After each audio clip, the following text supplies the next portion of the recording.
പ്രിയ സഹോദരനെ, കർത്താവായ യേശു ക്രിസ്തുവിൻ്റെ രണ്ടാം വരവെന്ന ചാനലിലേക്ക് നിങ്ങൾക്കെല്ലാവർക്കും ഒരിക്കൽ കൂടി സ്വാഗതം പറയാൻ പരമപരിശുദ്ധനും സർവശക്തനും നിത്യപ്രകാശവും നിത്യജീവനുമായ യേശു ക്രിസ്തു അനുവദിച്ചതിനെ ഓർത്ത് നന്ദി പറയുന്നു. പ്രിയപ്പെട്ടവരെ, ഇന്നലെ ഒരു ചെറിയ വീഡിയോ ചെയ്തു, കുറേ ആളുകൾ അത് കണ്ടിട്ടുണ്ട്. ഞാൻ ഇന്ന് വെള്ളിയാഴ്ച ആയിരുന്നുകൊണ്ട് കുരിശിന് വഴി എന്ന പ്രാർത്ഥനയൊക്കെ ചൊല്ലുകയായിരുന്നു. പ്രിയപ്പെട്ടവരെ, നമ്മുടെ കത്തോലിക്ക സഭ 50 നോമ്പ് എന്ന ഒരു പരിപാടി ആസൂത്രണം ചെയ്ത് സഭയെ നടപ്പാക്കി കൊണ്ടുവന്ന് വന്നിട്ട് കാലം കുറേയായി. ഇനി ഞാനൊരു 55 വർഷമായിട്ട് ഇത് കാണുന്നുണ്ട്. അത് ആദ്യ കാലഘട്ടത്തിലൊന്നും അത്ര താല്പര്യമില്ലായിരുന്നു. ഇന്ന് ഇത് താല്പര്യപൂർവ്വമൊക്കെ ചെയ്യുന്നുണ്ട്. കുറച്ച് അതിനെപ്പറ്റി ബോധ്യമൊക്കെ വന്നുകൊണ്ട്, അപ്പോൾ ഈ 50 നോമ്പിൻ്റെ ഈ പശ്ചാത്തലത്തിൽ നമ്മളൊരു വലിയ ആഴ്ചയ്ക്ക് മുമ്പുള്ള ആഴ്ചയിൽ നമ്മളെല്ലാവരും കുമ്പസാരിക്കുക എന്ന് പറയുന്നൊരു പദ്ധതിയുണ്ട്. അതിന് ദേവാലയങ്ങൾ വിളിച്ചു പറയും, ഇന്ന ദിവസം എല്ലാവർക്കും കുമ്പസാരിക്കാനുള്ള അവസരമുണ്ട്, എല്ലാവരും വന്ന് കുമ്പസാരിക്കണം എന്നൊക്കെ പറയാറുണ്ട്. ഞാനും അതിൽ കുമ്പസാരിക്കാറുണ്ട്. അങ്ങനെ കുമ്പസാരിച്ച പാരമ്പര്യമൊക്കെ എൻ്റെ മനസ്സുണ്ട് ഇന്ന്. അപ്പോൾ ഞാനത് ഓർമ്മിക്കാൻ കാരണം എന്താണെന്ന് ചോദിച്ചാൽ, നമ്മുടെ ഇന്നത്തെ കുമ്പസാരത്തെക്കുറിച്ച് ഞാൻ പൊതുവെ കുമ്പസാരത്തെക്കുറിച്ച് ക്ലാസ് ഇടാൻ ആഗ്രഹിക്കാത്തതാണ്. Class ഇടുന്നുമില്ല, കുമ്പസാരത്തെക്കുറിച്ച് class ഇടുകയില്ല. മറിച്ച് കുമ്പസാരത്തെക്കുറിച്ച് 2 വാക്ക് പറയാൻ ആഗ്രഹിക്കുകയാണ്. അത് കുമ്പസാരം എന്ന് പറയുന്നത് ഓടി ചെന്ന് മുട്ടയിൽ നിന്നു എന്തൊക്കെ ചെറുപ്രാന്ന് വെച്ചു, അച്ഛനെങ്ങനെ ഒരു ആശീർവാദം കൊടുത്തു, എഴുന്നേറ്റിക്ക് പോകുന്നു. അങ്ങനെയൊക്കെയാണ് നമ്മൾ കുമ്പസാരത്തെക്കുറിച്ച് കാണാറുള്ളത്. അപ്പോൾ ഞാനിത് പറയാൻ കാരണം എന്താണെന്ന് ചോദിച്ചാൽ, പ്രിയപ്പെട്ടവരെ, ഈ നമ്മുടെ കുരിശിൻ്റെ വഴി എന്നൊരു പുസ്തകമുണ്ട്. നമുക്കെല്ലാവരും നമ്മുടെ കുരിശിൻ്റെ വഴി പ്രാർത്ഥിക്കുന്നൊരു പുസ്തകമുണ്ടല്ലോ. ഇതെല്ലാവരും കണ്ടിട്ടുണ്ടല്ലോ. ഇതിൻ്റെ ഏറ്റവും അവസാനം മനസ്താപ പ്രകടനം എന്ന് പറഞ്ഞിട്ടൊരു പ്രാർത്ഥനയുണ്ട്. എൻ്റെ ദൈവമേ, ഏറ്റവും നല്ലവനും എല്ലാവരും ഉപരി സ്നേഹിക്കപ്പെടാൻ യോഗ്യനുമായ അങ്ങേക്കെതിരായി പാപം ചെയ്തു പോയതിനാൽ പൂർണ്ണഹൃദയത്തോടെ ഞാൻ മനസ്തപിക്കുകയും പാവങ്ങളെ വെറുക്കുകയും ചെയ്യുന്നു. അങ്ങേ സ്നേഹിക്കുന്നു. എൻ്റെ പാവങ്ങളെ എൻ്റെ ആത്മാവിനെ അശുദ്ധമാക്കിനാലും സ്വർഗത്തെ നഷ്ടപ്പെടുത്തി നരകത്തിന് അർഹനായി തീർന്നാലും ഞാൻ കീർത്തിക്കുന്നു. അങ്ങയുടെ പ്രസാദപര സഹായത്താൽ പാപസാഹചര്യങ്ങളെ ഉപേക്ഷിക്കുമെന്നും മേലിൽ പാപം ചെയ്യുകയില്ലെന്നും ദൃഢമായി ഞാൻ പ്രതിജ്ഞ ചെയ്യുന്നു. നീ ഏതെങ്കിലും ഒരു പാപം ചെയ്യുക എന്നതിനേക്കാൾ ഞാൻ മരിക്കാനും സന്നദ്ധനായിരിക്കുന്നു. പ്രിയപ്പെട്ടവരെ, ഞാൻ ഈ പ്രാർത്ഥന ചൊല്ലുമ്പോൾ ഞാൻ കുമ്പസാരിക്കാനും സന്നദ്ധനായിരിക്കുന്നു എന്നാണ് ഞാൻ സാധാരണ ചൊല്ലാറുള്ളത്. മരിക്കാൻ ഞാൻ സന്നദ്ധനല്ല. അതിൻ്റെ കാരണം എന്താണെന്ന് ചോദിച്ചാൽ, അങ്ങനെ മരിക്കുകയാണെങ്കിൽ കേരള സഭയിൽ ആരും കാണുകയല്ലായിരുന്നു. ഒന്നാലോചിക്കുക, ഒരു പാപം ചെയ്യുക എന്നതിനേക്കാൾ ഞാൻ മരിക്കാൻ സന്നദ്ധനാണ്. കേരള സഭയിൽ ആരുമില്ല, ശൂന്യമായി പോലെ എല്ലാവരും മരിച്ചു പോയനെ. അല്ല, പാപം ചെയ്യുന്നു, മരിക്കുന്നു. അപ്പോൾ ഇത് ആരും അവശേഷിക്കായിരുന്നു. അപ്പം ഞാൻ കുമ്പസാരിക്കാനും സന്നദ്ധനായിരുന്നു കർത്താവെ എന്ന് ഞാൻ പറയും. ഈശോയുടെ മുമ്പിൽ എളിമയോടെ ഞാൻ പറയും, കർത്താവെ കുമ്പസാരിക്കാനും സന്നദ്ധനായിരുന്നു കർത്താവെ, ചെറിയ ചെറിയ പ്രശ്നങ്ങളുണ്ട് ഈശോയെ എന്ന് പറയും. അപ്പോൾ അവിടെ ഞാൻ വേറൊരു പോയിന്റ് പറയാൻ വേണ്ടിയിട്ടാണ് നിങ്ങളത് പറഞ്ഞത്. അങ്ങയുടെ പ്രസാദപര സഹായത്താൽ പാപ സാഹചര്യങ്ങളെ ഉപേക്ഷിക്കുമെന്നും മേലിൽ പാപം ചെല്ലുന്നിടമായി ഞാൻ പറയുന്നു. ഈ പാപ സാഹചര്യം ഏതാണ്? അതാണ് ഇന്നലത്തെ വീഡിയോയിൽ ഞാൻ പറഞ്ഞത്. നമ്മൾ എന്തെല്ലാം സംഭവത്തിൻ്റെ പുറകെയാണ് ഓടുന്നത്? പാപ സാഹചര്യമാണത്. തിന്മ ചെയ്യാൻ നമുക്ക് ഉൾപ്രേരണ തരിക. നമ്മൾ സിനിമയുടെ അതിനകത്തെ ചലനങ്ങൾ, ഇന്നലെ ദാനിയേൽ പ്രവാചകന്റെ പുസ്തകത്തിൽ പറഞ്ഞിരുന്നു. കൊമ്പ്, കുഴല്, കിന്നരം, വീണ, നാഗസ്വരം, ചെണ്ട, പാണ്ഡ്യമളം എല്ലാം അതിൻ്റെ ഇതാണ്. അതൊരു 7 സ്വരങ്ങൾ. ഇതെല്ലാം പൈശാച ശക്തികൾ. നമുക്കറിയാം, ദാവീദ് സാവൂൾ രാജാവിനെ ഇടയ്ക്കിടയ്ക്ക് പിശാച് വന്ന് കയറി കഴിയുമ്പോൾ അദ്ദേഹത്തിന് പിശാചിൻ്റെ ഇളക്കം ഉണ്ടാവും. അപ്പോൾ വല്ലാത്ത അസ്വസ്ഥ ഉണ്ടാകുമ്പോൾ ദാവീദിനെ വിളിക്കും. ദാവീദ് അവിടെ ജോലിക്കൊക്കെയാണ് നിൽക്കുന്ന ആളാണ്. ദാവീദിനെ പറയും, ഇതാ പിശാച് ഒന്ന് കയറിയിട്ടുണ്ട്, നീ ആ കിന്നരം ഒന്ന് വായിക്കാൻ പറയും. അപ്പോൾ ദാവീദ് അവിടെ ഇരുന്നിട്ട് കിന്നരം വായിക്കും. ദാവീദ് കിന്നരം വായിക്കുമ്പോൾ ഈ പിശാച് സാവൂളിൽ നിന്ന് ഇറങ്ങിപ്പോവും. എന്തുകൊണ്ടാണ് അതിൻ്റെ കാരണം? അല്ലാതെ സാവൂളിനെ പീഡിപ്പിക്കും, അവനെ ഉരുട്ടിയിടും, അവനെ ചീത്ത വിളിക്കും, തെറി പറയും, അവൻ വല്ലാതെ അസ്വസ്ഥനാകും. സാവൂൾ ഇങ്ങനെ കയറി ഓടും, ചാടും, ബഹളം വെക്കുകയൊക്കെ ചെയ്യും. അപ്പോൾ ദാവീദിൻ്റെ കിന്നരം വായിക്കുമ്പോഴാണ് ഈ സാവൂളിൽ നിന്നും പിശാച് ഇറങ്ങി ഓടുന്നത്. നമുക്കത് മനസ്സിലാക്കണമെങ്കിൽ നമ്മൾ വേറൊരു ചില കാര്യങ്ങൾ മനസ്സിലാക്കണം. നമ്മൾ പറയുന്ന ആസാമിൻ്റെ സങ്കീർത്തനം, ഞാനൊരു വേറെ കാര്യം പറയാൻ വേണ്ടിയിട്ടാണ് ഞാൻ പറയുന്നത്. അപ്പം ദാവീദിൻ്റെ കിന്നരം വായനയിലെ ആ കിന്നരത്തിനകത്ത്, ദാവീദിൻ്റെ കിന്നരം വായനയ്ക്കകത്ത് ഒരു സ്വരമുണ്ട്. ആ സ്വരത്തിനകത്താണ് ദൈവത്തിൻ്റെ പരിശുദ്ധാത്മാവ് വസിക്കുന്നത്, അടങ്ങിയിരിക്കുന്നത്. നമ്മുടെ ഇന്നത്തെ പോലെ സരിഗമപദനിസ എന്നുള്ള അടിസ്ഥാന സ്വരം ഉണ്ടല്ലോ. ആ അടിസ്ഥാന സ്വരം എല്ലാം കൂടെ കൂട്ടിച്ചേർത്തിട്ട് മറ്റ് ചില കാര്യങ്ങൾ ചെയ്തു കഴിയുമ്പോൾ അതിനകത്ത് ദുരാത്മാവ് ആവഹിക്കപ്പെടും, പിശാച് ആവഹിക്കപ്പെടും. അതുകൊണ്ടാണ് കൊമ്പുകളിൽ കിന്നരം വീണ. അതിനെല്ലാം ധാരാളം അർത്ഥമുണ്ട് പ്രിയപ്പെട്ടവരെ. അതൊക്കെ പറയുന്നത് ഒത്തിരി ക്ലാസ് എടുക്കേണ്ടി വരും. അവന് കുറച്ച് മുമ്പ് ക്ലാസ് എടുത്തിട്ടുണ്ട്, അവിടെ എല്ലാം ഞാനിപ്പോൾ പറയുന്നില്ല. അപ്പോൾ ഓരോ സ്വരത്തിനകത്തും ഓരോ ഓരോ ആത്മാവാണുള്ളത്. അപ്പോൾ ഇവിടെ നമുക്ക് സങ്കീർത്തനം വായിക്കുമ്പോൾ നമുക്ക് ചില കാര്യങ്ങൾ മനസ്സിലാവും. ഇത് സങ്കീർത്തനം 49-ാം അധ്യായത്തിൽ കോറഹിൻ്റെ പുത്രന്മാരുടെ കീർത്തനം, ഗായകസംഘ നേതാവിന് കോറഹിൻ്റെ, ആസാവിൻ്റെ സങ്കീർത്തനം, ഒരു ഗാനം കോറഹിൻ്റെ പുത്രന്മാരുടെ സങ്കീർത്തനം. അതുപോലെ ഇവിടെ ഒരു ഇത് രാഗത്തെക്കുറിച്ച് പറയുന്നുണ്ട്. പുത്രന്മാരുടെ സങ്കീർത്തനം കഴിഞ്ഞ ഓരോ രാഗം സങ്കീർത്തന പുസ്തകം വായിച്ചിട്ട് ഏത് രാഗത്തിലാണ് ആ പാട്ട് പാടിയിരിക്കുന്നത് വെച്ചിട്ട് ആ രാഗത്തിലാണ് അതിൻ്റെ തന്ത്രീനാദത്തോടെ സങ്കീർത്തനം 55 ഗായസംഘ നേതാവ് തന്ത്രീനാദത്തോടെ ദാവീദിൻ്റെ പ്രബോധനം, ഗായസംഘ നേതാവിന് തന്ത്രീനാദത്തോടെ ദാവീദിൻ്റെ പ്രബോധന ഗീതം. ദാവീദ് തങ്ങളുടെ ഇടയിൽ ഒളിച്ചിരുന്നു എന്ന് സിഫ്യൻ ചെന്ന് സാവൂളിനോട് പറഞ്ഞപ്പോൾ പാടിയത്. അതുപോലെ ദാവീദിൻ്റെ പ്രബോധന ഗീതം അലഹിമക്കിൻ്റെ വീട്ടിൽ ചെന്ന് യമോന്യനായ ദയാഗ് സാവൂളിനോട് പറഞ്ഞപ്പോൾ പാടിയത്. അപ്പോൾ ഇതിനകത്ത് ഓരോ രാഗത്തെക്കുറിച്ച് പറയുന്നുണ്ട്. കോറഹ് രാഗത്തിൽ പാടിയത്, ആസാഫ് ഗായസംഘത്തിൽ പാടിയത്, അങ്ങനെ ഓരോ രാഗത്തെക്കുറിച്ച് ഇതിനകത്ത് പറഞ്ഞിട്ടുണ്ട്. ദാവീദിൻ്റെ സംഗീതത്തിന് അതിനകത്ത് നിങ്ങൾ എടുത്തു നോക്കിയാൽ മതി, വ്യക്തമായിട്ട് എഴുതുന്നുണ്ട്. ഞാൻ പറഞ്ഞു വന്ന ആശയം ഇതാണ്, ഈ ഓരോ രാഗത്തിൽ പാടിയത് ഓരോ രാഗത്തിനകത്തും ആത്മാവുണ്ട്. അപ്പോൾ ഈ സാവളിന് ദുരാത്മാവ് ഇറങ്ങിപ്പോണെങ്കിൽ ദാവീദിൻ്റെ കിന്നരം വായിക്കണം. ആ കിന്നരത്തിനകത്ത് സ്വരത്തിനകത്ത് ദൈവത്തിൻ്റെ ആത്മാവ്. അപ്പോൾ നമ്മൾ ഇന്ന് ശ്രദ്ധിക്കുമ്പോൾ നമുക്ക് മനസ്സിലാവും, നമ്മുടെ പള്ളിയിലൊക്കെ ഇപ്പോൾ ചില പാട്ടുകൾ പാടുന്നത് കേട്ട് കഴിഞ്ഞാൽ ഏത് രാഗമാണെന്ന് സാത്താന് പോലും അറിയത്തില്ല. എന്തൊക്കെയോ വളച്ചു കൂട്ടി ഒടിച്ചു കൂട്ടി ഇങ്ങനെ ചുരുട്ടിക്കൂട്ടി വെച്ചൊരു പാട്ട്, അതിൻ്റെ കുറേ പിന്നണി ഉണ്ടെങ്കിൽ ഉണ്ട്, ഇല്ലെങ്കിൽ ഇല്ല, എന്താണെന്നൊന്നും നമുക്ക് മനസ്സിലാകില്ല. അതുപോലെ കുറേ രാഗങ്ങൾ, പിന്നെ ചില തിരുനാളുകൾക്ക് ബാൻഡിമാളത്തിനകത്തൂടെ സിനിമാ ഗാനങ്ങൾ പാടുന്നത് കേട്ടിട്ടുണ്ട്. ഇതെല്ലാം പൈശാചികമാണ് തിരിച്ചറിയാൻ ഇന്ന് എന്നാണാവോ സഭയ്ക്ക് ബോധം ഉണ്ടാകുന്നത് എനിക്കറിയില്ല. അതവിടെ നിൽക്കട്ടെ. പ്രിയപ്പെട്ടവരെ, ഈ ഓരോ സ്വരത്തിനകത്തും സ്വരമുണ്ട്. അപ്പോൾ നമ്മളിപ്പോൾ ഈ പ്രശ്നത്തിൽ പാപ സാഹചര്യങ്ങളെ ഉപേക്ഷിക്കുന്നു മേലിൽ ഞാൻ ദൃഢമായി പ്രതിജ്ഞ ചെയ്യുന്നു. ഏത് ദൃഢമായി പ്രതിജ്ഞയാണ് ചെയ്ത് നുണ പറഞ്ഞുകൊണ്ട് കുമ്പസാരിക്കുക, നുണ പറയുന്ന സഭ, നുണ പഠിപ്പിക്കുന്ന സംവിധാനം, നുണ പറയുന്ന ജനം, നുണ പഠിപ്പിക്കുന്ന വൈദികർ, നുണ പഠിപ്പിക്കുന്ന സഭാ സംവിധാനങ്ങൾ, നുണ ഏറ്റുപറയുന്ന ജനം. പ്രിയപ്പെട്ടവരെ, ഞാൻ പറയുമ്പോൾ നിങ്ങൾ വിഷമം തോന്നിട്ട് ഒരു കാര്യമില്ല, പച്ച സത്യമാണ് ഞാൻ നിങ്ങൾ പറയുന്നത്. ഞാനിപ്പോൾ പറയാൻ കാരണം വെച്ചാൽ നമ്മൾ വലിയ ആഴ്ചയിലേക്ക് പ്രവേശിക്കുന്നതിന് മുമ്പ് നമ്മളൊരു കുമ്പസാരം നമുക്ക് ആവശ്യമാണ്. യഥാർത്ഥത്തിലൊരു കുമ്പസാരം എങ്ങനെ വേണമെന്ന് വിശുദ്ധ ഗ്രന്ഥത്തിൽ അതിൻ്റെ പ്രൊസീജിയേഴ്സിൻ്റെ നിബന്ധന വ്യക്തമായിട്ട് എഴുതിയിട്ടുണ്ട്. അത് സാമുവേൽ പ്രവാചകന്റെ പുസ്തകം മുതൽ ഇങ്ങോട്ട് പോകുന്നാൽ യസ്രായുടെ പുസ്തകത്തിൽ, സാമുവേൽ പ്രവാചകന്റെ പുസ്തകത്തിൽ, അവിടെ നിന്ന് ഇങ്ങോട്ട് പോന്നു കഴിഞ്ഞാൽ ദാവീദ് കുമ്പസാരിച്ചത് എങ്ങനെയാണെന്ന് അതിനകത്ത് എഴുതിയിട്ടുണ്ട്. പിന്നെ മിക്ക പ്രവാചകന്റെ പുസ്തകത്തിൽ എഴുതിയിട്ടുണ്ട്. പ്രിയപ്പെട്ട അതിന് പിന്നെ ഇങ്ങോട്ട് വന്നു കഴിഞ്ഞാൽ യേശു ഇതും ശ്രാവയോഹന്നാൻ പറഞ്ഞിട്ടുണ്ട്, പശ്ചാത്തപിക്കുന്ന അടലി സന്ധികളെ മാനസാന്തരപ്പെടുവിൻ, പശ്ചാത്താപിക്കുമെന്ന് പറഞ്ഞിട്ടുണ്ട്. അത് അവിടെ നിന്ന് ഇങ്ങോട്ട് പോന്നു കഴിഞ്ഞാൽ വീണ്ടും ഇങ്ങോട്ട് വന്നാൽ നമ്മൾ ഏറ്റവും ലാസ്റ്റ് ഒരു മനുഷ്യൻ എങ്ങനെയാണ് കുമ്പസാരിക്കേണ്ടത്, എങ്ങനെയാണ് ഒരുങ്ങേണ്ടത്, ഒരു മനുഷ്യൻ്റെ സമ്പൂർണ്ണ വിശുദ്ധീകരണ പ്രക്രിയ എന്താണെന്ന് ഏറ്റവും ലാസ്റ്റ് നിങ്ങൾ പലപ്പോഴും പറയാനുള്ള ഒരു വചനമാണ് വെളിപാടിൻ്റെ പുസ്തകം 22-ാം അധ്യായം 14-ാം തിരുവചനം. അപ്പോൾ ഇതിനകത്ത് നമ്മൾ എന്താണ് പാപസായില്ല, നമ്മൾ സിനിമകളിലേക്ക് ഇനി തിയേറ്ററിലേക്ക് പോകണ്ട, നമ്മുടെ ഭവനം തന്നെ തിയേറ്ററാണല്ലോ. നമ്മുടെ വലിയ മൊബൈൽ ഫോണുകൾ, അതിൻ്റെ ലാപ്ടോപ്പ് തന്നെ സാധനങ്ങൾ കുത്താനുള്ള സംവിധാനമൊക്കെ ഉണ്ടെങ്കിൽ നമ്മുടെ മുറി തന്നെ എന്താണ് ഒരു സിനിമാ തിയേറ്ററാണ്. അപ്പോൾ അതിനകത്ത് കയറി കിടന്നിട്ട് നമ്മൾ ഈ അശുദ്ധ രാഗങ്ങൾ, ഈ സ്വരങ്ങൾ, ഞാൻ പറഞ്ഞല്ലോ ദാവീദിൻ്റെ കിന്നരത്തിലെ പരിശുദ്ധാത്മാവിൻ്റെ സ്വരം അല്ലാതെയുള്ള സ്വരങ്ങൾ എല്ലാം, അതായത് നമ്മുടെ ദൈവ ആരാധനയ്ക്ക് നമ്മൾ ഉപയോഗിക്കുന്ന, ഇന്ന് പൊതുവെ നമ്മൾ കേട്ടിട്ടുള്ള ഇസ്രായേലിൻ നാഥനായി വാഴുമേക ദൈവം നമ്മൾ കേൾക്കുന്നുണ്ട്. ആ പാട്ടൊക്കെ കേൾക്കുമ്പോൾ എന്താണ്, നമ്മുടെ ഹൃദയത്തിലുള്ള ദുരാത്മാവ് വിട്ടുപോകും. കാരണം ഇസ്രായേലിൻ്റെ അത് നാഥനായി വാഴുന്ന യേശു ക്രിസ്തു ദൈവം, ആ ദൈവത്തെ നമ്മൾ ആരാധിക്കുകയാണ്. പ്രിയപ്പെട്ടവരെ, ആരാധനയുടെ യഥാർത്ഥ സത്യം ആരാധിക്കേണ്ട പോലെ ആരാധിച്ച നമ്മുടെ ഇന്ദ്രിയങ്ങളിൽ കൂടെ ദൈവത്തിൻ്റെ പരിശുദ്ധാത്മാവ്, ആ ആത്മാവ്, അഗ്നിശക്തി നമ്മളിലേക്ക് കടന്നു വരും.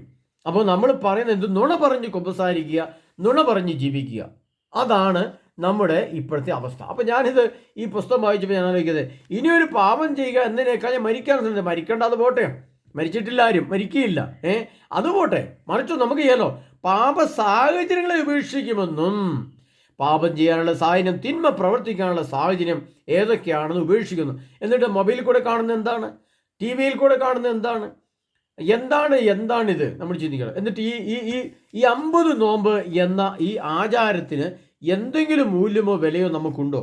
അത് ഞാൻ പറഞ്ഞു വന്നത് ഇതാണ്, പ്രിയ സഹോദരങ്ങളെ. നിങ്ങൾക്ക് കുമ്പസാരി, ഈ ഭൂമിയിൽ ജീവിച്ചിരിക്കുന്ന അച്ഛന്മാരോ മെത്രാന്മാരോ കർദിനാൾമാരോ മാർപ്പാപ്പായോ സാധാരണ ജനങ്ങളോ വചനപ്രഘോഷകരോ ആർക്കെങ്കിലും ഈ ലോകത്തിൽ അന്തിമമായി അവസാനമായി ഒരേ ഒരു കുമ്പസാരിക്കണമെന്ന് ആഗ്രഹമുള്ള ഏതെങ്കിലും ഒരു ക്രിസ്ത്യാനി ആരുമായിക്കോട്ടെ, ഇന്ന് സഭയിലോ ആഗോള സഭയിലോ ഭാരതസഭയിലോ കേരളസഭയിലോ ജീവിച്ചിരിക്കുന്ന ഏതൊരു വ്യക്തിയും ഈ എളിയ ദാസന്റെ അടുത്ത് വന്നൊരു കുമ്പസാരത്തിന്റെ ക്ലാസ് കേൾക്ക്. ധൈര്യവും താല്പര്യവും ഇഷ്ടമുള്ളൊരു വ്യക്തി, അത് അച്ഛന്മാരായിക്കോട്ടെ മെത്രാന്മാരായിക്കോട്ടെ കർദിനാൾമാരും ആയിക്കോട്ടെ, ഇനി മാർപ്പാപ്പയും ആയിക്കോട്ടെ, കേരള സഭയുടെ അല്ലെ ആഗോള സഭയുടെ മാർപ്പാപ്പ ഫ്രാൻസിസ് മാർപ്പാപ്പ എൻ്റെ അടുത്ത് കുമ്പസാരത്തിന്റെ ക്ലാസ് കേൾക്കട്ടെ. അപ്പോൾ അവർക്ക് വലിയ അഹങ്കാരം പറയുന്നു. അങ്ങനല്ല പ്രിയപ്പെട്ടവർ, ഇത് വിശുദ്ധ ഗ്രന്ഥത്തിൽ എഴുതപ്പെട്ടിരിക്കുന്ന ദൈവവചനത്തിൽ ഞാൻ ഇന്നലെ പറഞ്ഞല്ലോ, അത് സമയങ്ങളുടെ പകുതിയും വരെയായിരിക്കും. ഈ വചനങ്ങൾ നിവൃത്തിയാകും. കർത്താവ് കൽപ്പിച്ച ഈ വചനങ്ങൾ നിവൃത്തിയാകുന്നൊരു വചനമാണ്. നിവൃത്തിയായതിൻ്റെ വചനം ഞാൻ ഇന്നലെ പറഞ്ഞു. എന്താണ്? പടിയായിട്ട് സംഭവിക്കും. പടിപടിയായിട്ട് സംഭവിക്കും. അതിൻ്റെ ഉദാഹരണമൊക്കെ ഇന്നലെ പറഞ്ഞു, ദീർഘിപ്പിച്ച് പറയുന്നില്ല. കൃത്യമായിട്ടും ഞാൻ നിങ്ങളോട് പറയുകയാണ്, എൻ്റെ വ്യക്തിപരമായ കാഴ്ചപ്പാടിലും അറിവിൽ ഞാൻ പറയുകയാണ്, ഈ 2025 നോമ്പിൻ്റെ കുമ്പസാരം എൻ്റെ വ്യക്തിപരമായ അഭിപ്രായത്തിൽ അതിൽ കുറച്ചുകൂടെ മാറ്റം വന്നാക്കാൻ ചിലപ്പോൾ അടുത്തൊരു വർഷവും കൂടെ കുമ്പസാരിച്ചേക്കാം. ഈ 2025 കുമ്പസാരം നമ്മുടെ അവസാനത്തെ കുമ്പസാരമായിരിക്കും, നമ്മുടെ ഒടുക്കത്തെ കുമ്പസാരമായിരിക്കും. നമ്മുടെ ഒടുക്കത്തെ അത്താഴം എന്നൊക്കെ കേട്ടിട്ടില്ലേ? യേശുവിൻ്റെ ഒടുക്കത്തെ അത്താഴം എന്ന് പറഞ്ഞാൽ നമ്മുടെ ഒടുക്കത്തെ കുമ്പസാരമായിരിക്കും ഈ 2025 കുമ്പസാരം. ചിലപ്പോൾ ഒരു പക്ഷേ 2026 ഒരു കുമ്പസാരം കുമ്പസാരിച്ചേക്കാം. 2027 ഒരു മനുഷ്യൻ കുമ്പസാരിക്കില്ല, ഉറപ്പ്. കാരണം എന്താ? 2027 ആഗോള 3ാം ലോക മഹായുദ്ധം സംഭവിച്ചിരിക്കും. കാരണം ഇത് പറഞ്ഞ വചനം ഓർക്കണം. ദാനിയേൽ പുസ്തകം എഴുതി വെച്ചിട്ടുണ്ട്, അത് സമയങ്ങളും സമയത്തിൻ്റെ പകുതിയും വരെ ആയിരിക്കും. അപ്പോൾ എന്ത് സംഭവിക്കും? ഈ വിശുദ്ധ ജനത്തിൻ്റെ ശക്തി തകർക്കപ്പെടുമ്പോൾ ഇത് നിവൃത്തിയാകും. ഇന്നലെ ഞാൻ 12 നിവൃത്തിയാകും. അപ്പോൾ നിവൃത്തിയാകുമെന്ന് പറഞ്ഞാൽ എന്താണ്? പടിപടിയായി സംഭവിക്കുക. അപ്പോൾ പടിപടിയായി സംഭവിക്കാൻ തക്കവിധം ഓരോ സ്റ്റെപ്പും കടന്നുപോയി. 1ാം സ്റ്റെപ്പ്, 2ാം സ്റ്റെപ്പ്, 3ാം സ്റ്റെപ്പ്, 4ാം സ്റ്റെപ്പ്. ഇനി വേറൊരു നിഗൂഢ രഹസ്യം കൂടെ പറഞ്ഞുതരാം. നിങ്ങൾക്ക് കേൾക്കാൻ ബുദ്ധിയുള്ള, ചിന്തിക്കാൻ, ഗ്രഹിക്കുവാൻ കഴിവുള്ളവൻ ഗ്രഹിക്കട്ടെ. പ്രിയപ്പെട്ട സമയത്തിൻ്റെ പകുതി എന്ന് പറയുമ്പോൾ ഇന്നത്തെ ഒരു സത്യം മനസ്സിലാക്കണം. ഈ സമയത്തിൻ്റെ പകുതിയുടെ ഘട്ടത്തിലാണ് നമ്മളുള്ളത്. സമയം എന്ന് പറയുമ്പോൾ 2000 ആണ്ട് കൊണ്ട് ഒരു സമയങ്ങളും കഴിഞ്ഞു. ഇനി സമയത്തിൻ്റെ പകുതി എന്ന് പറഞ്ഞൊരു സമയമുണ്ട്. അതാണ് വെളിപാടിൻ്റെ പുസ്തകത്തിൽ 3.5 വർഷം എന്ന് പറയുന്നുണ്ട്. അതിന് വിപുലമായ അർത്ഥമുണ്ട്.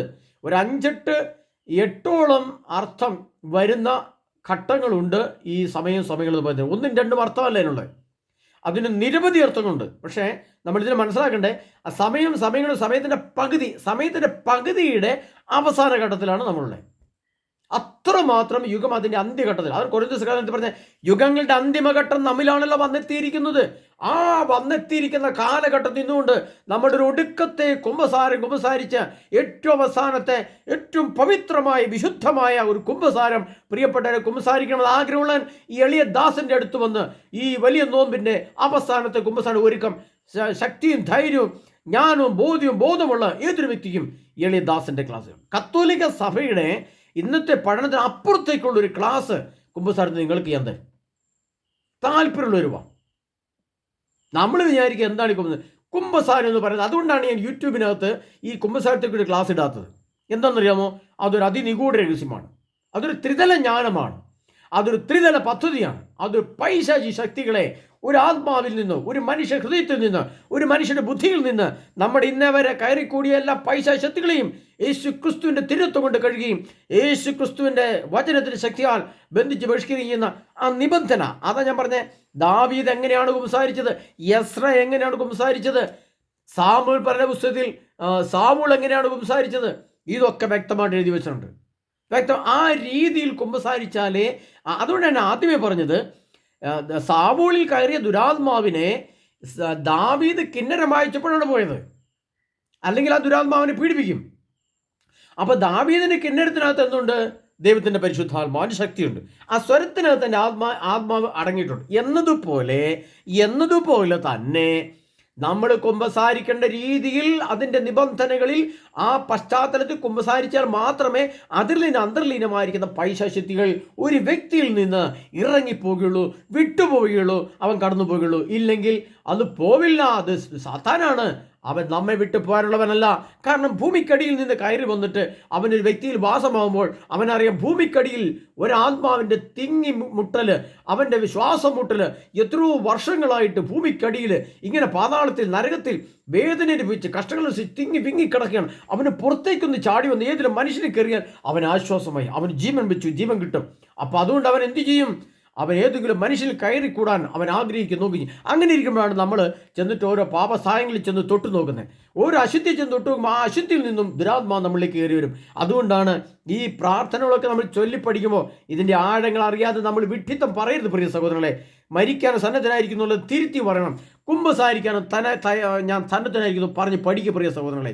കാരണം ഇത് തെറ്റിച്ച് പറഞ്ഞ് നമ്മൾ മരിച്ചുകൊണ്ടിരിക്കുകയാണ് ഇപ്പം. അതും കൂടെ ഓർക്കണം.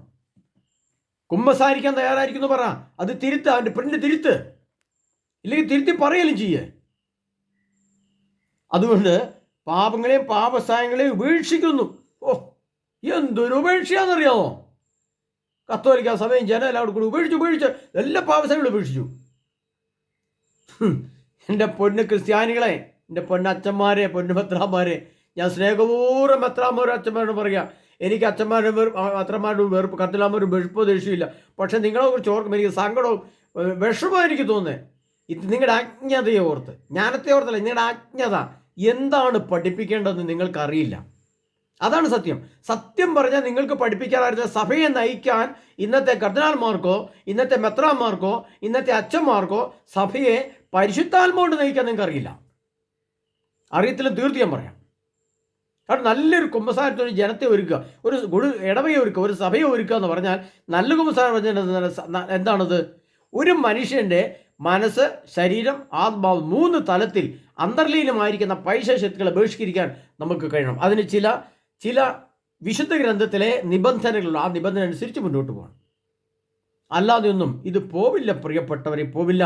ആ ദാവീദിന്റെ കിന്നരം കേട്ടാൽ മാത്രമേ സാവൂളിൽ നിന്ന് ദുരാത്മാവ് ഇറങ്ങിപ്പോടുന്നത് പോലെ ഇതിൻ്റെ വിശുദ്ധിയുടെ തലങ്ങൾ, ജ്ഞാനത്തിന് തലങ്ങൾ, അനുതാപത്തിന് തലങ്ങൾ ഒക്കെയുണ്ട്. പല ഘട്ടങ്ങളുണ്ടത്.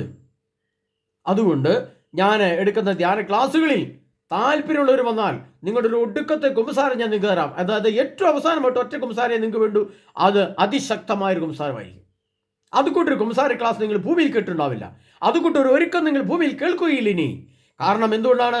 2025 2027 3-ാം ലോക മഹായുദ്ധം പൊട്ടിപ്പുറപ്പെട്ടാൽ നിങ്ങളുടെ കുമ്പസാരം എന്നേക്കുമായിരുന്നു. അപ്പോൾ ഇത് ഏറ്റവും അവസാനത്തിൽ ഒരു കുമ്പസാരമായിട്ട് കണ്ടുകൊണ്ട് നിങ്ങളൊരു കുമ്പസാരം അതിന് ഒടുക്കത്തെ കുമ്പസാരം എന്ന് പറയും.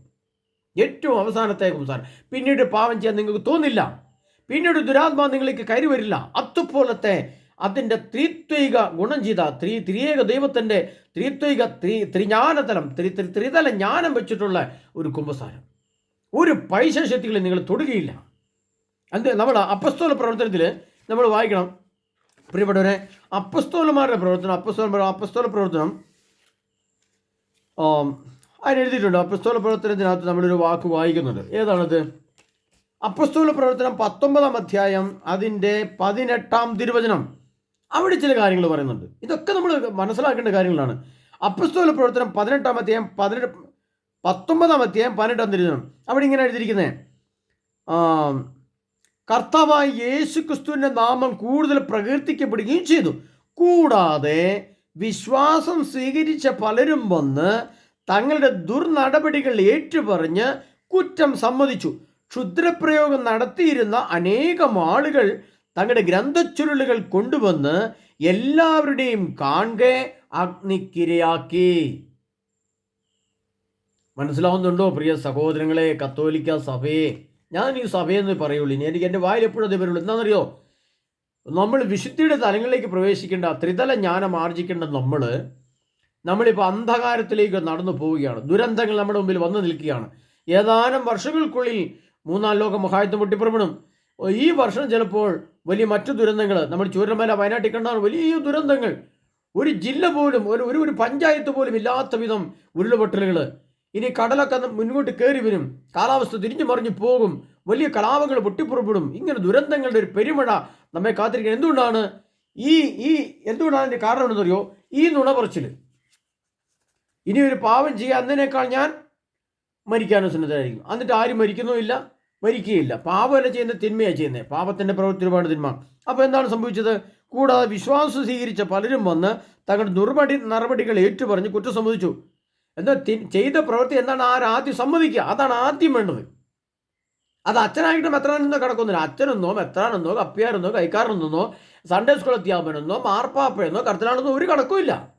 സഭയിലെ ചെറിയൊരു വലിയൊന്നൊരു കണക്കൊന്നുമില്ല. ദൈവത്തിൻ്റെ മുമ്പിൽ എല്ലാവരും തുല്യരാണ്. അപ്പോൾ ദൈവത്തിൻ്റെ മുമ്പിൽ, സർവശക്തനായ യേശുക്രിസ്തുവിൻ്റെ മുമ്പിൽ നമ്മൾ ചെയ്യുന്ന പാപത്തിനും തിന്മയ്ക്കും കൃത്യമായ കണക്ക് എല്ലാവരുടെയും മുമ്പിലുണ്ടാവും. കർത്താവുണ്ടോ? അതുകൊണ്ട് കർത്താവ് പറയുകയാണ്, ആദ്യം കുറ്റം സമ്മതിക്കുക. ആദ്യം ചെയ്യേണ്ട കുറ്റം സമ്മതിക്കുക. കർത്താവേ, ഞാൻ ചെയ്തു പോയി. അച്ഛാ, ഞാൻ ചെയ്തു പോയി. അല്ല, സഹോദര സഹോദരി, ഞാൻ ചെയ്തു പോയി. ഭാര്യ ഭർത്താവ് മക്കൾ ഭാര്യയോട്, അപ്പൻ മക്കളോട്, മക്കൾ അപ്പനോട്, സഭാധികാരികൾ തമ്മിൽ ഒന്ന് കുറ്റം സമ്മതിക്ക് എന്ന് പറഞ്ഞുകൊണ്ട് തിരുത്ത്. ഈ 50 നോമ്പല്ലേ നമ്മുടെ അവസാനമായി, പ്രിയ സഹോദരൻ, അവസാനമായി സഭയുടെ അവസാനം, ലോകത്തിൻ്റെ അവസാനം, ലോകാവസാനം അടുത്തെത്തി. ഇനി അതിന് 100 തെളിവുകൾ, നിങ്ങളുടെ ശാസ്ത്രീയമായ വചന തെളിവുകൾ ഞാൻ നിങ്ങൾക്ക് വെച്ച് തരാം. വേറെ ആരും നിങ്ങളുടെ മുമ്പിൽ ഇത് വെച്ച് തരില്ല. അതുപോലെ ഞാൻ വെച്ച് തരാം. അപ്പോൾ അവൻ എന്താ സംഭവിച്ചേ ഒന്ന് പറയാം. ക്ഷുദ്രപ്രയോഗം നടത്തിക്കൊണ്ടിരുന്ന അനേകം ആളുകൾ തങ്ങളുടെ ഗ്രന്ഥച്ചുരുളിൽ കൊണ്ടുവന്ന് എല്ലാവരും കാണിച്ച് അഗ്നിഗിരിയാക്കി. അപ്പോൾ എന്താണത്? ഗ്രന്ഥച്ചുരുളുകൾ. എന്താണ് ഗ്രന്ഥച്ചുരുളുകൾ? വിശുദ്ധ ഗ്രന്ഥം ഒഴിച്ചുള്ള ബാക്കി ലോകത്തുള്ള എല്ലാ ഗ്രന്ഥങ്ങളും. എന്താണ്? നമ്മൾ വിചാരിക്കും വിദ്യാഭ്യാസം, ഇംഗ്ലീഷ് വിദ്യാഭ്യാസം, IELTS വിദ്യാഭ്യാസം, OLTS വിദ്യാഭ്യാസം, MD, MBA, MEA, OEA, IEA എന്നും പറഞ്ഞ് കുറേ എന്തോരം കോഴ്സുകളാണ് പഠിക്കുന്നത്. വല്ല കാര്യമുണ്ടോ? ഇത് മരണത്തിൻ്റെ മുമ്പിൽ ഏതിനും കോഴ്സും കൊണ്ട് അക്കരയ്ക്ക് പോകാൻ പറ്റുമോ? ഇല്ല. തൻ്റെ ആത്മാവ്, പരിശുദ്ധാത്മാവ് കൊണ്ട് നിറച്ച് യേശുവിൻ്റെ മുമ്പിൽ വിശുദ്ധിയോടെ എളിമയോടെ നിന്നാൽ പ്രിയപ്പെട്ടവരെ, നമുക്ക് കടന്നു പോകാവുന്ന സ്ഥലമാണ് നിത്യജീവനം, നിത്യത പരമസത്യം. അത് മനസ്സിലാണെങ്കിൽ ലോകത്തിലെ അണുവാദ്യങ്ങളെല്ലാം കൂടെ ഒരുമിച്ച് പൊട്ടുന്ന ദിവസം ജീവിച്ചിരിക്കുന്ന മനുഷ്യന് മനസ്സിലാവും, അയ്യോ ഇങ്ങനെ സംഭവം ഉണ്ടായിരുന്നല്ലേ, ഇതാ വരുന്നു നിത്യജീവൻ. അപ്പോഴേ മനസ്സിലാവുള്ളൂ. ഇപ്പോൾ പറഞ്ഞ അത്ര അങ്ങോട്ടേ വിലപ്പോവില്ല, അതൊന്നും ഉൾക്കൊള്ളാൻ പറ്റില്ല. അപ്പോൾ ഇവിടെ നമ്മൾ സമയത്ത് ശുദ്ധപ്രയോഗം നടത്തിക്കൊണ്ടിരുന്നവർ, നമ്മൾ ശുദ്ധപ്രയോഗം എന്താണ്? വിശുദ്ധ ഗ്രന്ഥത്തിൽ നിന്ന് വ്യതിചലിച്ച്, ഇന്നലെ ഞാൻ പറഞ്ഞു വഴിതെറ്റിപ്പോയി, ഭൂവാസികൾ വഴിതെറ്റി. വിശുദ്ധ വെളിപാടിൻ്റെ പുസ്തകം 13-ാം അധ്യായം 14-ാം തിരുവചനം വായിക്കണം. ആ മൃഗത്തിൻ്റെ അടയാളങ്ങൾ വഴി ഭൂവാസികൾ വഴിതെറ്റി. ആ വഴിതെറ്റിയതെല്ലാം നമ്മൾ എന്തായി? ഓരോ ചുരുളുകളാണ്. ഓരോ സംഭവത്തിനും, ഓരോ ആശയങ്ങളുടെ, കാഴ്ചപ്പാടുകളുടെ, സാമ്പത്തിക പുരോഗതി ഉണ്ടാക്കാൻ വേണ്ടി ആവശ്യമുള്ളവ, അങ്ങനെയുള്ള എഞ്ചിനീയറിംഗ് എന്നൊക്കെ നമ്മൾ പറയുന്ന പോലെ എല്ലാം ഓരോ ഗ്രന്ഥച്ചുരുളാണ്. അപ്പോൾ അതെല്ലാം നമ്മൾ പറയും തിയോളജി, സൈക്കോളജി, ഇതെല്ലാം നമ്മൾ പറയുന്നുണ്ട്. ഇതെല്ലാം ഓരോ ഗ്രന്ഥച്ചുരുളാണ്. അവസാന കാലഘട്ടം വരുമ്പോൾ ആഗോള യുദ്ധം പൊട്ടിപ്പുറപ്പെട്ടാൽ ഒരു ഗ്രന്ഥച്ചുരുളും ആരെങ്കിലും ഉണ്ടാവില്ല, ഒരു വിദ്യാഭ്യാസ സ്ഥാപനമോ ഒന്നും ഉണ്ടാവില്ല, എല്ലാം വിട്ടച്ചോടും. അതുകൊണ്ടാണ് യേശുക്രിസ്തു പറഞ്ഞത്, ആർക്കും വേല ചെയ്യാൻ പാടില്ലാത്ത രാത്രികാലം അടുത്തു വരികയാണല്ലോ. കർത്താവ് പറയുകയാണ്. അതത്ര ഭയാനകമാണ്. നമ്മൾ വിചാരിക്കുന്നൊന്നുമല്ല. ഈ ലോകത്തിൻ്റെ ഓരോ ഭാഗത്ത് നടക്കുന്ന യുദ്ധത്തിൻ്റെ ചില ചിത്രങ്ങളൊക്കെ കണ്ടാൽ നമുക്ക് മനസ്സിലാക്കുന്നു. അതുകൊണ്ട് ലോകം അതിൻ്റെ അന്ത്യത്തിലേക്ക് അടുത്തിരിക്കുന്ന കാലഘട്ടത്തിൽ നമ്മൾ 50 നോമ്പിൻ്റെ ആയിട്ട് ഒരുങ്ങി വിശുദ്ധി പ്രാപിക്കാൻ ആഗ്രഹിക്കുന്ന ഏതൊരു വ്യക്തിയും നിഗൂഢമായി വിശുദ്ധഗ്രന്ഥത്തിൽ എഴുതിപ്പിച്ചിരിക്കുന്ന ആ നിബന്ധനയും നിയമവും അനുസരിച്ച് ഒരു ഒടുക്കത്തെ കുംസാരം, അതായത് ഒരു അവസാനത്തെ കുമ്പസാരിച്ച് റെഡിയായിട്ടിരുന്നോ, ഇതാ കർത്താവിൻ്റെ വരവ് അടുത്തെത്തിയിരുന്നു. അതിന് താല്പര്യമുള്ളവർ 4, 5, 6 തീയതികളിൽ കണ്ണൂർ ജില്ലയിലെ പൈതൽമല സ്ഥലത്തുള്ള റിസോർട്ടിൽ വെച്ച് നടത്തുന്ന ആ ധ്യാന ക്ലാസ്സിൽ, എളിയദാസൻ്റെ ധ്യാന ക്ലാസ്സിൽ വന്നാൽ നിങ്ങൾക്ക് നല്ലൊരു കുമ്പസാരത്തിൻ്റെ ക്ലാസ് ലഭിക്കും. നിങ്ങളുടെ ഏറ്റവും അവസാനത്തെ ഒറ്റ കുമ്പസാരം മതി. അതുപോലെ നിങ്ങൾ വിശുദ്ധി പ്രാപിക്കും. പിന്നീട് കുമ്പസാരത്തിൻ്റെ ആവശ്യം വരാത്ത വിധം അതിശക്തമായ ഒരു കുമ്പസാരം, അത് പൈശാചികത്തിൽ വിട്ടുപോകുന്ന, അല്ലെങ്കിൽ കുമ്പസാരം എന്നുള്ള പേര് ശരിക്കും പറഞ്ഞാൽ നമ്മൾ ശരിക്കും അതല്ല പറയേണ്ടത്, അതിന് വേറൊരു ശൈലിയാണ്. ഇത് കുമ്പസാരം എന്നൊക്കെ പറയുന്നത് സഭയുടെ ചില കണ്ടുപിടുത്തങ്ങളും സഭയുടെ ചില കുമ്പസാരം. ശരിക്കും പറഞ്ഞാൽ വിശുദ്ധ ഗ്രന്ഥത്തിൽ പറഞ്ഞിരിക്കുന്ന 1 രാജാക്കന്മാരുടെ പുസ്തകത്തിലേക്ക് വെച്ചിരിക്കുന്നത് കുമ്പസാരം എന്നൊരു പേരൊന്നും പറഞ്ഞിട്ടില്ല. അവിടെ കുമ്പസാരം എന്ന പേര് പറഞ്ഞിട്ടില്ല. പഴയ നിയമ ഗ്രന്ഥങ്ങളിൽ സാവൂൾ എങ്ങനെയാണ് കുമ്പസാരിച്ചത്, എസ്ര എങ്ങനെയാണ് കുമ്പസാരിച്ചത്, ദാവീദ് എങ്ങനെയാണ് കുമ്പസാരിച്ചതെന്ന് വ്യക്തമായിട്ട് അവിടെ കുമ്പസാരം എന്നൊരു പേരിൽ അവിടെ ഇല്ല. കുമ്പസാരം എന്ന പേരിട്ടിരിക്കുന്നത് കത്തോലിക്ക സഭയുടെ പേരാണ്. ആ, അത് പ്രിയപ്പെട്ടത്, ഇത് ഇവിടെ എന്താണ് എഴുതിയിരിക്കുന്നത്? കുറ്റം സമ്മതിക്കുക എന്നാണ് വന്നിരിക്കുന്നത്, കുമ്പസാരിക്കുക എന്നല്ല വന്നിരിക്കുന്നത്. അപ്പസ്തോല പ്രവർത്തനം 18-ാം അധ്യായം 19-ാം അധ്യായം 18-ാം തീയതി തങ്ങളുടെ കൂടാതെ വിശ്വാസം സ്വീകരിച്ച പലരും വന്ന് തങ്ങളുടെ ദുർനടപടികൾ ഏറ്റുപറഞ്ഞു, കുറ്റം സമ്മതിച്ചു. അവിടെ കുമ്പസാരിച്ചു എന്നാണ് എഴുതി വെച്ചേക്കുന്നത്. അല്ല, പിന്നെ ഈ കുമ്പസാരം എന്നുള്ള പേര് എവിടെ നിന്നാണ് വന്നേ? ചിന്തിച്ചോ, പഠിച്ചോ, ഞാൻ ഉത്തരവൊന്നും പറയുന്നില്ല, നിങ്ങൾ കണ്ടുപിടിച്ച് മനസ്സിലാക്കുക. അപ്പോൾ എന്നിട്ടെന്തോ ശുദ്ധപ്രയോഗം നടത്തിയ ഇടയമാൾ തങ്ങളുടെ ഗ്രന്ഥച്ചുരുൾ കൊണ്ടുവന്ന് അവരുടെ കൺമുമ്പിൽ വെച്ച് കത്തിച്ചു കളഞ്ഞു. അപ്പോൾ നമ്മുടെ കൺമുമ്പിൽ വെച്ച് കത്തിക്കേണ്ട ഏറ്റവും വലിയ വസ്തു ഏതാണ്? ഒരു ഗ്രന്ഥച്ചുരുൾ ഏതാണ്? ഈ മൊബൈൽ ഫോൺ ഏറ്റവും വലിയ ഗ്രന്ഥച്ചുരുൾ പ്രിയപ്പെട്ടവരെ. ഇതിങ്ങനെ ഓരോ ചുരുളിങ്ങനെ തുറന്നു കഴിഞ്ഞാൽ എന്താണിത്? അടുത്ത ടെലിവിഷൻ റിമോട്ട് കൺട്രോൾ വെച്ച് ഇങ്ങനെ ഓരോ ചുരുൾ നമ്മൾ തുറക്കുകയാണ്. ഓരോ ചുരുൾ തുറന്നു കഴിഞ്ഞാൽ ന്യൂസ് പേപ്പർ ഓരോ പേജ് ഇങ്ങനെ മറിക്കുകയാണ്, തുറക്കുകയാണ്. ഗ്രന്ഥച്ചുരുളുകൾ അങ്ങോട്ട് വരുന്നുണ്ട്. തമ്പുരാൻ്റെ വരവ് യുദ്ധമായിട്ടും ക്ഷാമമായിട്ടും ഭൂകമ്പമായിട്ടും വെള്ളപ്പൊക്കമായിട്ടൊക്കെ വരുന്നുണ്ട്. ഈ 2025 വളരെ രസകരമായിരിക്കും പ്രിയപ്പെട്ടവർ. നമ്മുടെ 2025 പൂർത്തിയായെന്ന എത്ര പേരുണ്ടെന്ന് അന്നേരം പറയാം. അതുകൊണ്ട് ഒരവസാന കുംസാരം, ഒരു അന്ത്യകുംസാരം ആഗ്രഹിച്ച് താല്പര്യപൂർവ്വം വിശുദ്ധിയുടെ ത്രിതല ജ്ഞാനത്തിൽ കുംസാരിച്ചാൽ ഒരു അന്ത്യമായിട്ട് ഒരു രക്ഷയും കൂടെ കർത്താവ് ഒരു പക്ഷേ നമുക്ക് തന്നേക്കാം. എനിക്ക് യാതൊരു ഉറപ്പുമില്ല നിങ്ങളെ ദൈവം രക്ഷിക്കുമെന്ന്, എനിക്ക് യാതൊരു ഉറപ്പുമില്ല, യാതൊരുവിധ ഉറപ്പും എനിക്കില്ല. എങ്കിലും അവസാനമായിട്ട്, കാരണം വെച്ചാൽ വെളിപാട് ഗ്രന്ഥത്തിൽ അത് പറഞ്ഞിരിക്കുന്നത് എങ്ങനെയാ ചോദിച്ചാൽ, വെളിപാട് ഗ്രന്ഥത്തിൽ കർത്താവ് പറയുന്ന ഒരു വലിയ വചനം നമ്മൾ ശ്രദ്ധിച്ചു വായിക്കണം. എന്താണ്? ഈ ഗ്രന്ഥത്തിലെ പ്രവചനങ്ങൾ നീ മുദ്രിതമായി സൂക്ഷിക്കണം, എന്തെന്നാൽ സമയമെടുത്തിരിക്കുന്നു. എന്നിട്ട് കർത്താവ് പറയണം, അനീതി ചെയ്തിരുന്നവൻ ഇനിയും അനീതി ചെയ്തുകൊള്ളട്ടെ. യേശു ക്രിസ്തു സ്വർഗീയപിതാവ് പരിശുദ്ധാത്മാ പറയാണ്, ഇനിയും അനീതി ചെയ്തിരുന്ന മെത്രാമാരോ അച്ഛന്മാരോ കന്യാസികളോ വചനപ്രദോഷനോ ഞാനോ നിങ്ങളോ നീയോ ആരും അനീതിയിലാണ്, അങ്ങനെ ചെയ്തോട്ടെ, അങ്ങനെ തന്നെ ഇരുന്നോട്ടെ, ഒരുത്തനെ ബന്ധിപ്പിക്കണ്ട, അങ്ങനെ ഇരുന്നോട്ടെ, അവനെ വച്ചിട്ടുണ്ട് പരിപാടി എന്നാണ് കർത്താവ് പറയുന്നത്. എന്താ വെച്ചിരിക്കുന്നത്? ഇനിയും അനീതി ചെയ്തിരുന്നവളൻ അങ്ങനെ ചെയ്തോട്ടെ, പാപക്കറ പുരണ്ടവൻ ഇനിയും അങ്ങനെ പാപക്കറ പുരണ്ട് കഴിഞ്ഞുകൊള്ളട്ടെ. കർത്താവ് പറയുന്നത്, നീതിമാൻ ഇനിയും നീതി പ്രവർത്തിക്കട്ടെ, വിശുദ്ധൻ ഇനിയും വിശുദ്ധി പ്രാപിക്കട്ടെ. വിശുദ്ധീകരണ പ്രക്രിയ അല്പമെങ്കിലും ഉള്ളവൻ ഒന്നും കൂടെ വിശുദ്ധി പ്രാപിച്ചോട്ടെ, കാരണം അവൻ്റെ ഒച്ച സഹനമൊക്കെ കിട്ടും, അവൻ വിശുദ്ധിയോടെ ഇരിക്കും. പാപക്കറ കണ്ടവനും അനീതി പ്രവർത്തിക്കുന്നവനും ദുഷ്ടപ്രവർത്തിക്കുന്നവനും കള്ളസാക്ഷി പറയുന്നവനും അവൻ അങ്ങനെ തന്നെ ഇരുന്നോട്ടെ, ഇനി അവനെ മാനസാന്തരപ്പെടുത്തണ്ട, അവനെ ഉപസാരിപ്പിക്കേണ്ട, അവനെ രക്ഷിക്കാൻ നോക്കണ്ട എന്നാ കർത്താവ് പറയുന്നത്. ഏറ്റവും അവസാനം വെളിപാട് ഗ്രന്ഥം, അതെവിടെ നിങ്ങൾ നോക്കിക്കോ, വെളിപാടിൻ്റെ പുസ്തകം 21-ാം അധ്യായം 10-ാം തിരുവചനം 11-ാം തിരുവചനം. കർത്താവ്, അനീതി ചെയ്തിരുന്നവൻ ഇനി അങ്ങനെ തന്നെ കഴിഞ്ഞുകൊള്ളട്ടെ, പാപക്കറ പുരണ്ടവൻ അങ്ങനെ തന്നെ ഇരുന്നുകൊള്ളട്ടെ, അവനെ ഉപസാരിപ്പിക്കോ മാനസാന്തരപ്പെടുത്തോ വേണ്ട. എന്താ അങ്ങനെ പറഞ്ഞതിൻ്റെ അർത്ഥം? നമുക്കതും ചിന്തിക്കണ്ടേ? അതാണ് എൻ്റെ ജനമേ അവിടുന്ന് ഓടിയകലുവിൻ, എന്തെന്നാൽ സമയമെടുത്ത്. ഞാൻ തൊട്ടുപൊളി തന്നെ പറയുന്നത് എന്ന് വചനം വ്യക്തമായിട്ട് പറയുന്നുണ്ട്. എന്താ പറഞ്ഞിരിക്കുന്നത്? ഈ ഗ്രന്ഥത്തിലെ പ്രവചനങ്ങൾ നീ മുദ്രിതമായി സൂക്ഷിക്കേണ്ട. ഇതറിയാവുന്നവന് മുദ്രിതമായിട്ട് സൂക്ഷിച്ചൊന്നും നോക്കണ്ട. വിശുദ്ധ ഗ്രന്ഥം വ്യാഖ്യാനിച്ച് ശരിക്കും പറഞ്ഞു കൊടുത്തു. വെളിപാട് ഗ്രന്ഥം നിനക്കറിയാമെങ്കിൽ നീ എന്ന് പറയുന്നത് ഞാനോ നീയോ നിങ്ങളോ ആരെങ്കിലും ആയിക്കോട്ടെ, അച്ഛന്മാരോ മത്രന്മാരോ ആയിക്കോട്ടെ, ആരും ആയിക്കോട്ടെ, വിശുദ്ധ ഗ്രന്ഥം പഠിപ്പിക്കുക, വെളിപാട് ഗ്രന്ഥം പഠിപ്പിക്കുക, അത് പറഞ്ഞു കൊടുക്കുക. ഈ ഗ്രന്ഥത്തിലെ വചനങ്ങൾ നീ ഇനി മുദ്രിതമായി സൂക്ഷിക്കണം, എന്തെന്നാൽ സമയം കൊടുത്തിരിക്കുന്നു. അപ്പോൾ കർത്താവിനാണ് പാവക്കറ വരുന്നവരെ അങ്ങനെ വെച്ചോ. ഇപ്പം നമ്മുടെ തമ്മിത്തല്ലും കാര്യങ്ങളൊക്കെ അവിടെ തന്നെ അങ്ങനെ തന്നെ വെച്ചോ. അവർക്കുള്ള സ്ഥലം ഞാൻ ഒരുക്കി വെച്ചിട്ടുണ്ട്. തീയും ഗന്ധവും എരിയുന്ന നിത്യ തടാകം ഇവിടെ എഴുതി വെച്ചിട്ടുണ്ട്, ഞാൻ പറഞ്ഞിട്ടുള്ളതാണ്. ഇവിടെ വെച്ചിട്ടുണ്ട് വെളിപാടിൻ്റെ പുസ്തകം 20-ാം അധ്യായത്തിൽ എഴുതി വെച്ചിട്ടുണ്ട്. അതിൻ്റെ അവസാന വചനം 20:10, അവരെ വഴിതെറ്റിക്കുന്ന പിശാചാകട്ടെ മൃഗവും വ്യാജപ്രവാചനും വസിച്ചിരുന്ന ഗന്ധക തടാകത്തിലേക്ക് എറിയപ്പെട്ടു. അവിടെ രാപകൽ നിത്യകാലത്തേക്ക് അവൻ പീഡിപ്പിക്കപ്പെടും. അപ്പോൾ വ്യാജപ്രവാചനും പിശാചയും എറിയപ്പെടുന്ന ആ ഗന്ധക തടാകത്തിലേക്ക്, ആ അഗ്നി തടാകത്തിലേക്ക് ഞാൻ ഇനിയും പാപക്കറ പുരണ്ടവനെ ഞാൻ അങ്ങോട്ട് മാറ്റും, ഇനി അനീതി പ്രവർത്തിക്കുന്നവനെ ഞാൻ അങ്ങോട്ട് മാറ്റും, നിത്യ തടാകത്തിലേക്ക്, അഗ്നിയുടെ തടാകത്തിലേക്ക്. അപ്പം നമ്മൾ വിചാരിക്കും, അയ്യോ അങ്ങനെ ഒരു തടാകം ഉണ്ടോ, എവിടെയാത്?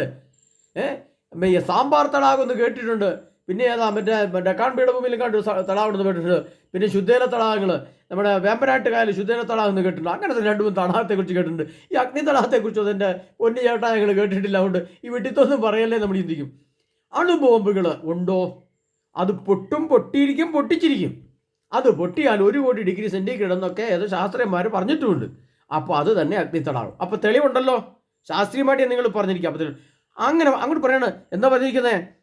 ഈ സമയം എടുത്തിരിക്കുന്നു, അനീതി ചെയ്തിരുന്നവർ അങ്ങനെ പോയിക്കോട്ടെ, അശുദ്ധി ചെയ്തോ അങ്ങനെ ചെയ്തുകൊള്ളട്ടെ, പാവക്രമുണ്ട് അങ്ങനെ ഇരുന്നോട്ടെ, അവരെ എങ്ങോട്ട് ഞാൻ വിട്ടോളാം? അഗ്നിത്തടാകത്തിലേക്ക് വിട്ടോളാം. അതുകൊണ്ട് താല്പര്യമുള്ളവർ ഈ അഗ്നിത്തടാകം എന്ന് പറഞ്ഞൊക്കെ കണ്ടു കഴിയുമ്പോൾ നിങ്ങളൊന്ന് കാണാൻ പോലും പറ്റും. അങ്ങനെ നോക്കുന്നയാളുടെ കണ്ണന്തമായി ഇപ്പോൾ സക്രിയാപുരനെ പുസ്തകം പറഞ്ഞേക്കുന്നത്. സക്രിയാപുരനെ പുസ്തകം പറയുന്നത് ഒന്ന് നോക്കും, ആ അഗ്നിത്തടാകത്തിലേക്ക് ഒന്ന് നോക്കുന്ന ആള് എന്ത് വരുന്നത്, അവരുടെ കണ്ണിരിക്കുമ്പോൾ തന്നെ ചീഞ്ഞു പോകുന്നിരിക്കുന്നത്. കണ്ണിൻ്റെ റേഡിയേഷൻ, ഈ ആണവ സ്ഫോടനത്തിലുണ്ടാകുന്ന റേഡിയേഷൻ കണ്ണിലേക്ക് ഏറ്റിട്ട് കണ്ണ് രണ്ടും ഇരിക്കുമ്പോൾ തന്നെ കണ്ണ് ചീഞ്ഞു പോകുന്നതായിരിക്കുന്നത്. കണ്ണപ്പത്തിന് അന്ധമായി പോകും. സൂര്യനെ നോക്കൂ, നട്ടുച്ചയ്ക്ക് സൂര്യനെ നോക്കാൻ പറ്റുമോ ആരെങ്കിലും? പറ്റില്ല. ഇനി അഥവാ ആരെങ്കിലും നോക്കിപ്പോയി അവൻ്റെ കണ്ണെന്തായി പോവും, കുറേ സമയത്തിന് അതിന് ലോകം കാണാൻ പറ്റില്ല. അതുപോലെ അന്ധമായി പോവും. ജീവിച്ചിരിക്കുമ്പോൾ തന്നെ കൺതടങ്ങളിൽ കണ്ണുകൾ അഴുകുമെന്ന് എവിടെ എഴുതി വെച്ചിട്ടുണ്ട്? സക്രിയാപുരനെ പുസ്തകം എഴുതിയിട്ടുണ്ട്. ആ അഗ്നി തടാകത്തിലേക്ക് ഇതങ്ങ് എത്തി, അഗ്നി തടാകം എത്തി. 8 വർഷമുള്ള അഗ്നി തടാകം വരാൻ പ്രിയപ്പെട്ടത്. ഇത് 10,000 കൊല്ലം കൊണ്ട് ഇനി കഴിയും. ഇതൊക്കെ എഴുതി വെച്ചിട്ട് 2000-3000 വർഷമായി. അങ്ങനെ ഇത് 8 വർഷമുള്ള അഗ്നി തടാകം നമ്മുടെ അടുത്തെത്തി. അതുകൊണ്ട് പറഞ്ഞിരിക്കുന്നത് എന്താ പറഞ്ഞിരിക്കുന്നത്? ഇവ സംഭവിക്കാൻ ഇവ നിവൃത്തിയാകും. ദാനിയേൽ പ്രവചനത്തിൽ എന്താ പറഞ്ഞിരിക്കുന്നത്? സമയത്തിന്റെ പകുതിയും വരെ ആയിരിക്കും. അതിനുശേഷം പ്രവാചകന്മാരെ അയച്ച രഹസ്യം നിവൃത്തിയാകും. അപ്പോൾ പടിപടിയായി സംഭവിച്ച അടുത്തെത്തി. അപ്പോൾ കർത്താവ് പറയാണ്, അതുകൊണ്ട് പ്രിയ സഹോദരങ്ങളെ, വിശുദ്ധ ഗ്രന്ഥത്തിൽ എഴുതപ്പെട്ടിരിക്കുന്ന തിരുവചനങ്ങൾ എങ്ങനെയോ അങ്ങനെ കുമ്പസാരിക്കണം. അതെങ്ങനെയാണെന്ന് ആ സമയത്ത് ക്ലാസ്സിലേ പറയുള്ളൂ, ഞാനിപ്പോൾ പറയില്ലത്. പബ്ലിക്കായിട്ട് പറയാവുന്നൊരു കൂടെ രഹസ്യമല്ലത്. അത് ഓരോ കൗതാശിക തലങ്ങളും അതിൻ്റെ ദൈവിക രഹസ്യങ്ങളെല്ലാം അതിൻ്റെതായ നിഗൂഢ രഹസ്യങ്ങളുടെ അതിൻ്റെ മൂല്യങ്ങൾ ഉൾക്കുന്നത്. അത് നമ്മൾ നടുറോട്ടിലിട്ട് എല്ലാവർക്കും കേൾക്കാവുന്നതിന് പറയേണ്ട കാര്യമില്ല. അത് കേൾക്കേണ്ട വ്യക്തി മാത്രം കേട്ടാൽ മതി. മനസ്സിലാവുന്നു? അല്ല ഓടിച്ചെന്ന് എന്തൊക്കെയോ പറഞ്ഞിട്ട് തലയിൽ കാട്ടിങ്ങ് പോരേണ്ടതൊന്നും അല്ല. അതൊക്കെ എന്ന് വെച്ചാൽ നമ്മൾ പറയുന്ന ദുരാത്മാവ് അപ്പം തന്നെ തിരിച്ചു കയറും ഇങ്ങോട്ട്. വീട്ടിലെത്തുന്നതിന് മുമ്പ് അടിയുണ്ടാകും. പോകുന്ന വഴിക്ക് ബൈക്കിൽ താഴെ കിടക്കും. ചത്തുവും പ്രിയപ്പെട്ടവരെ. അതുകൊണ്ട് പറഞ്ഞത് മരണമാണ് നിങ്ങൾക്ക് വെച്ചിരിക്കുന്ന വിധി. അതുകൊണ്ട് പ്രിയ സഹോദരങ്ങളെ, നമുക്കൊരു അവസാന കുമ്പസാരം, പ്രത്യേകിച്ചും 2026 കാലഘട്ടങ്ങളിൽ കുമ്പസാരം നടക്കണമെന്ന് യാതൊരു നിർബന്ധമില്ല. ലോകം യുദ്ധത്തിലേക്ക് പ്രവേശിക്കും. 2027 ഒരു കുമ്പസാരം നടക്കില്ല.